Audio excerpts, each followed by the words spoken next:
10 വയസ്സുകാരിയെ ലൈംഗികമായി പീഡിപ്പിച്ച 70 വയസ്സുകാരന് 67 വർഷം കഠിന തടവും 3,50,000 രൂപ പിഴയും ശിക്ഷ. കോഴിക്കോട് അതിവേഗ പോക്സോ പ്രത്യേക കോടതിയാണ് മണാശ്ശേരി സ്വദേശി ചെന്നന് ശിക്ഷ വിധിച്ചത്.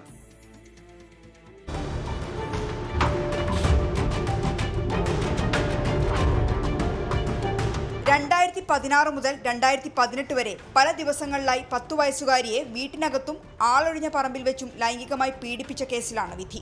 പഠനത്തിൽ ശ്രദ്ധ കുറഞ്ഞ കുട്ടിയിൽ നിന്ന് അധ്യാപകരാണ് പീഡനവിവരം അറിഞ്ഞത്. മുക്കം പോലീസ് സ്റ്റേഷനിൽ രജിസ്റ്റർ ചെയ്ത കേസിൽ 2019 കുറ്റപത്രം സമർപ്പിച്ചത്. 15 സാക്ഷികളെ വിസ്തരിച്ചു. 22 രേഖകൾ കോടതിയിൽ സമർപ്പിച്ചു. 67 വർഷം കഠിന തടവാണ് ശിക്ഷിച്ചിട്ടുള്ളത്. 3,50,000 രൂപ പിഴയും വിധിച്ചിട്ടുണ്ട്. 15 സാക്ഷികളെ വിസ്തരിച്ചു. 3,50,000 രൂപ പ്രതി പിഴ അടയ്ക്കണം. ഇതിൽ നിന്ന് 3 ലക്ഷം രൂപ പെൺകുട്ടിക്ക് നൽകണം. കോഴിക്കോട് അതിവേഗ പോക്സോ കോടതി ജഡ്ജ് രാജീവ് ജയരാജാണ് ശിക്ഷ വിധിച്ചത്.